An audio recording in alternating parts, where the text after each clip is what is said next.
আপনার কাছে সমস্যা কইলে আপনি পরে ওষুধ দিয়ে দেন, হ্যাঁ ডাক্তার ছাড়াই। হ্যাঁ, ডাক্তার ছাড়াই দেওয়া। আপনি নিজেই ডাক্তার, নিজেই ফার্মেসিস্ট।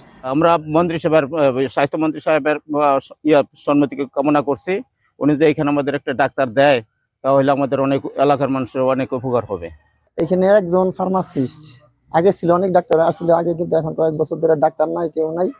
হ্যাঁ, ঠিকমতো ওষুধ গরিব মানুষ ঠিকমতো পায় না।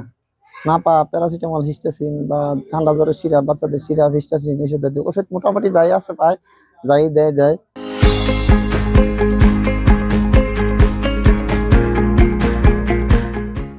এখানে তো আমি ডিপ্লোমা করছি, ডিপ্লোমা ফার্মাসিস্ট। তো এখানে রুগীরা নাম ধরে অনেক সময় বলে, তখন নাম ধরে দেয়। আবার যদি বলি রুগীর সমস্যার কথা জিজ্ঞাসা করি, তো যতটুকু পারি আমাদের এখানে যতটুকু মেডিসিন আছে ওর মধ্যে দিয়ে দেয়। আর যদি বলি যে না এখানে আপনার হবে না, আপনি উপজেলাতে গিয়ে। আপনার কাছে সমস্যা কইলে আপনি পরে ওষুধ দিয়ে দেন, হ্যাঁ ডাক্তার ছাড়াই। হ্যাঁ, ডাক্তার ছাড়াই দেওয়া। আপনি নিজেই ডাক্তার, নিজেই ফার্মেসিস্ট। মানে এখানে তো ওইভাবে প্রতিষ্ঠানের লোক না দিলে তখন রুগীকে চালাইতে হবে, প্রতিষ্ঠান তার বন্ধ থাকবে না, চলতে তো হবে। রুগীদের সমস্যাগুলো যতটুকু পারি প্রাথমিক সেবাটা দিয়ে দিই। এখানে তো প্রাথমিক ওষুধগুলোই আছে।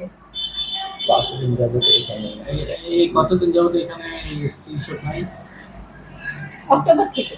এই মাসে গত বছর অক্টোবর থেকে। আপনি একাই চিকিৎসা দিতেছেন? হ্যাঁ, আমি এখানে একাই, এখানে কোনো ক্লিনার নাই, কিচ্ছু নাই।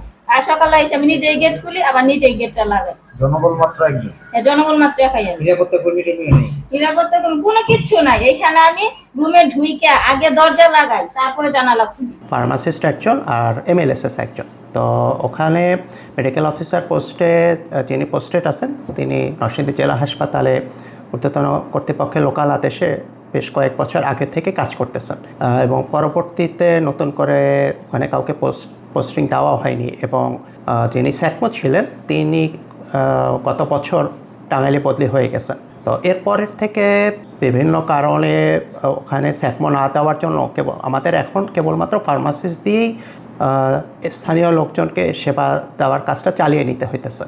এর মধ্যে বেশ কয়েকবারই ঊর্ধ্বতন কর্তৃপক্ষের চাহিদা মোতাবেক যে শূন্য পদের যে তালিকা সেটা দেওয়া হয়েছে। তো আশা করতেছি হাসপাতালে 48 বিসিএসে বেশ কয়েকজন ডাক্তার পাওয়া গেছে, এবং হয়তো খুব শীঘ্রই যে অন্যান্য জায়গায় শূন্য পদের যে তালিকা দেওয়া হয়েছে সেখানে পদায়ন করা হবে।